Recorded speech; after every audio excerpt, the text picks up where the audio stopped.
rise and fall of capitalism. To understand the rise and fall of capitalism, we first need to go back to the dawn of humans.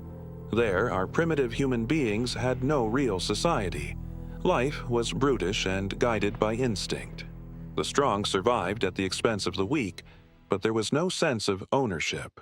This earliest stage is where people lived only by manual work, and according to Sarkar, is called the Shudra age, the age of the toiling masses, and are ruled by hunger, fear, and survival.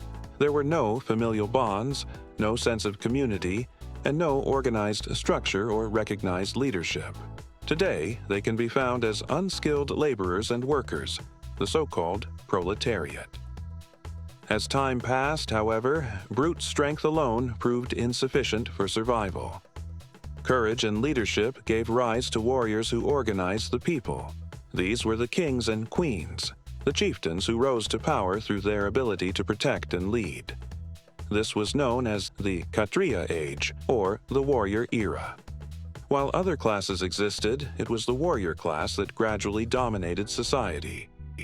They built fortresses and castles, symbols of their rule by force, and established codes of honor, loyalty, and discipline. Sacrifice and responsibility towards the community was valued over personal interests. This era saw the birth of hierarchies and the first true societal structures, with the strong now not just surviving, but actively shaping the world around them. Today, we'll find this warrior class in police, security, and the military. Also, with courageous explorers, and with elite or professional athletes, martial artists, and extreme sports people. Wherever physical strength, discipline, and courage is needed most. In time, these mighty warriors discovered the limitations of their power. To wage wars effectively, to govern vast territories, and to administer increasingly complex societies, they required more than just strength and courage. They needed knowledge, strategy, new weapons, and wisdom.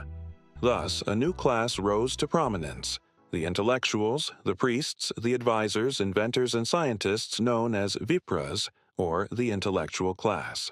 Personal expression and liberty became important. These intellectuals, armed with learning and insight, became the true power behind the throne. Temples, churches, and centers of learning replaced fortresses as the hearts of communities. This was a time of great philosophical and artistic advancement, but it was also an era marked by the manipulation of knowledge for power. The intellectual elites, while bringing about unprecedented advancements in science, art, and governance, also discovered the power of religious dogma and superstition. They used fear, ignorance, and guilt as tools to maintain their influence, creating complex systems of belief and ritual that entrenched their position at the top of society. The Hindu caste systems is one example of this. Another was the way many religious leaders used scriptural dogmas to persecute women and treat them as inferior to men. Today, the intellectual class can be found wherever their intelligence is needed: in academia, government, judiciary, science, media, religion, the arts, and so on. In the shadow of the intellectual class, a new group began to rise: the traders, farmers, merchants, entrepreneurs, and the financiers. They are the Vaishyas, or capitalist class. These individuals had a unique intellect for seeing how to make money.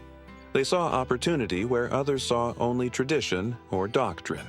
They recognized the potential in new discoveries, in the movement of goods and ideas across vast distances. Slowly but surely, they began to accumulate wealth and influence, challenging the established order of intellectuals and warriors alike. Today, towns and cities now have grown into sprawling metropolises, centered not around castles or temples but around shopping malls and business centers. In this new capitalist era, we have witnessed unprecedented levels of material wealth and technological advancement. The power of capital has driven innovation, connected distant corners of the globe, and raised living standards for millions. Yet, as with all previous ages, this too has come at a cost. The problem is, in this age of capitalism, money becomes the measure of all things and dominates everyday life, to the exclusion of more healthy pursuits. One of the great strengths of the capitalist class lies in the willingness to take risks and make sacrifices in pursuit of wealth.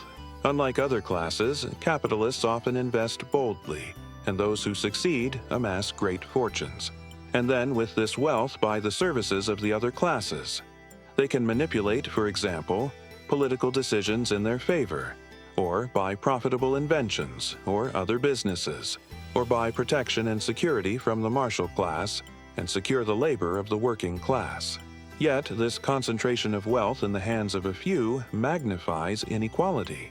The rich grow ever richer while vast majorities, including many smaller capitalists, sink into poverty and insecurity. This relentless pursuit of profit too often comes at the expense of human well-being, social integrity, and the natural environment.